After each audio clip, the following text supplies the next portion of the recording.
राजस्थान की राजनीति में आज का दिन एक बड़े बदलाव से भरा हुआ है। कांग्रेस के कद्दावर नेता बाबा नाथुराम मिर्धा की पोती ज्योति मिर्धा, जो कि नागौर से लोकसभा की सांसद रह चुकी हैं, उन्होंने भारतीय जनता पार्टी का दामन थाम लिया है। 2009 से 2014 तक कांग्रेस की सांसद रही डॉक्टर ज्योति मिर्धा पेशे से चिकित्सक हैं और लोकसभा में नागौर लोकसभा क्षेत्र का प्रतिनिधित्व कर चुकी हैं। 2019 में वो कांग्रेस की प्रत्याशी थी और उनके सामने थे हनुमान बेनीवाल। जी हां, आजकल के आरएलपी सुप्रीमो हनुमान बेनीवाल, जो कि युवाओं के मुद्दे पे, अलग अलग मुद्दों पे रैली करने का एक कार्यक्रम डिसाइड कर चुके हैं। जयपुर में एक बड़ी रैली का आह्वान कर चुके हैं। लेकिन इससे पहले ज्योति मिर्धा का भारतीय जनता पार्टी का दामन थाम लेना नागौर की राजनीति को पूरी तरह से बदलने वाला है। उनके साथ ही एक सेवानिवृत्त आईपीएस सवाई सिंह चौधरी ने भी भारतीय जनता पार्टी का दामन थाम लिया। अब देखने वाली बात यह होगी,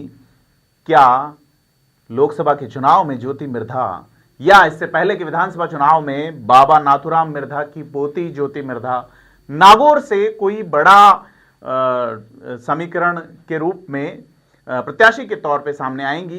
यह एक बड़ा सवाल है। ज्योति मिर्धा का जो परिवार रहा है, बाबा नाम से फेमस थे। राजस्थान की राजनीति में दो लोग फेमस हुआ करते थे, कांग्रेस में बाबा नाथुराम मिर्धा और बीजेपी में बाबू साहब भैरों सिंह।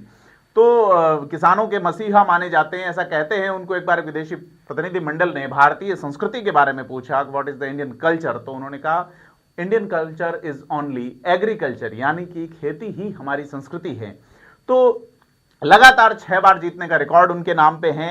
और जब भारतीय राष्ट्रीय कांग्रेस आपातकाल के बाद, जेपी आंदोलन के बाद में 1977 में जब 2 सीटों पे सिमट गई थी, तो उत्तर भारत में कांग्रेस के टिकट पे एकमात्र जीतने वाले नाथुराम मिर्धा ही थे, जिन्होंने नागौर की सीट कांग्रेस की झोली में डाली थी। और लोगों ने जब 2009 के चुनाव में उनकी पोती ज्योति मिर्धा खड़ी हुई, तो लोगों ने उन पे अपना स्नेह लुटाया और उन्हें लोकसभा भेजा।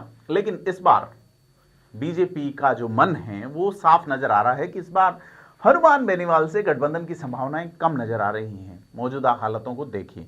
लेकिन हनुमान बेनीवाल भी अशोक गहलोत सरकार को जिस तरीके से घेर रहे हैं, ऐसे में उनका गठबंधन किस ओर होगा, या वो एक केंद्र की धारा में चलेंगे, एक सेंटर अपोजिशन की भूमिका निभाएंगे और अपनी पार्टी की अधिकाधिक सीटें जीतने में या चुनाव परिणाम प्रभावित करने में मदद लेंगे।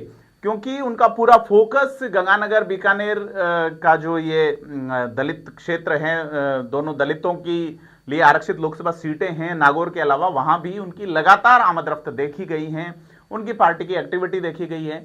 साथ ही राजस्थान की जो दलित विधानसभा सीटें हैं, खास करके बगरू है नागौर जिले की और पाली जिले की या जोधपुर जिले की, तो उन सीटों पर आरएलपी लगातार फोकस कर रही हैं। तो चूंकि जाट सीएम की मांग लगातार उठ रही है कि अगला मुख्यमंत्री जाट होना चाहिए, ऐसे में आरएलपी यह भूमिका निभा सकती है कि राष्ट्रीय लोकतांत्रिक पार्टी जो है वो दलित सीटों पे खास करके फोकस करे और उन सीटों पे फोकस करें जहां जाट समुदाय के प्रत्याशी को टिकट नहीं मिलता है। इसको लेकर हम एक जब डिटेल निकाली, तो पिछले विधानसभा चुनाव में आरएलपी ने इसी गेम से लगभग चुनाव लड़ा है। 57 सीटों पे प्रत्याशी थे और अधिकांशतः जहां जाट प्रत्याशी भाजपा कांग्रेस से मजबूत थे, वहां प्रत्याशी आरएलपी की ओर से कुछ अंगुलियों पे गिनने लायक, चाहे वो बायतू सीट को देखें या कुछ 2-4 सीटों को देखें, कुल 6 ही सीट ऐसी रही हैं जहां मौजूदा विधायक इस जाति से आते हैं और वहां आरएलपी ने उनके खिलाफ कैंडिडेट उतारा हो। हनुमान बेनीवाल जो है वो बड़ी सदी हुई, बड़े अंदाज में, बड़े तरीके से, बड़े समीकरणों के साथ पॉलिटिक्स करते हैं। लोग उनकी जो उनकी बोलने के अंदाज हैं उससे जरूर अलग अलग तरीके के बात करते हैं कि वो ठीक नहीं है या वो शुचितापूर्ण नहीं है। लेकिन हनुमान बेनीवाल ने ये तीसरा दल जो है उसको राज्य स्तर का दर्जा दिला के साबित किया है कि पॉलिटिकली मैच्योरिटी का उनका कोई सानी नहीं है। वो वसुंधरा राजे के अगेंस्ट बोलते हैं, लेकिन वसुंधरा राजे के अगेंस्ट उन्होंने प्रत्याशी नहीं उतारा। अशोक गहलोत के अगेंस्ट बोलते हैं, प्रत्याशी नहीं उतारा। गोविंद सिंह डोटासरा, सीपी जोशी, सचिन पायलट, महेंद्रजीत सिंह मालविया या विश्वेंद्र सिंह, कांग्रेस के जो भी कद्दावर नेता हैं उनके खिलाफ पिछले चुनाव में प्रत्याशी नहीं थे। बीजेपी के भी जो कद्दावर नेता हैं, राजेंद्र राठौड़, वसुंधरा राजे, उनके अलावा जो भी, चाहे वो वासुदेव देवनानी रहे हों, तमाम बड़े नेता जो कि कैबिनेट में थे, और अरुण चतुर्वेदी आप देख लीजिए, तो उनके खिलाफ भी आरएलपी ने प्रत्याशी नहीं उतारा। ऐसे में आरएलपी का जो रुख है वो क्लियर है, साफ नजर आता है कि किस तरह से वो एक सधे हुए कदमों से चले और उन्होंने अपने पार्टी को एक मुकाम पे पहुंचा दिया।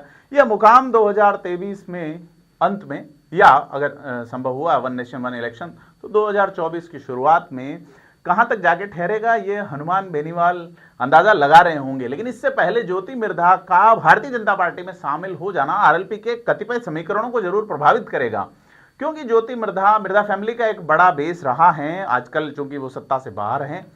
ऐसे में ज्योति मिर्धा का भारतीय जनता पार्टी में आना एक बड़ा मैसेज देता है कि उन्होंने बीजेपी ज्वाइन कर ली है। साथ ही एक रिटायर्ड आईपीएस जो कि अधिकारी वर्ग में प्रभावी छवि रखते हैं, उन्होंने भी बीजेपी ज्वाइन की है। तो साफ तौर पे देखा जा रहा है कि राजस्थान की राजनीति में कई समीकरण लगातार बदल रहे हैं। कुछ दिनों पहले राजेंद्र गुढ़ा ने शिवसेना ज्वाइन कर ली, तो भगवा का जो दामन थामने वाले लोग हैं उनकी संख्या ज्यादा है। कांग्रेस में बड़ी ज्वाइनिंग्स कोई नजर नहीं आ रही। राजस्थान में इसी तरह से राजनीतिक माहौल, हालात, परिस्थितियां और समीकरण लगातार बदलते जा रहे हैं। इन पे हम कड़ी नजर रखेंगे। बस आप सब्सक्राइब का बटन दबाएं।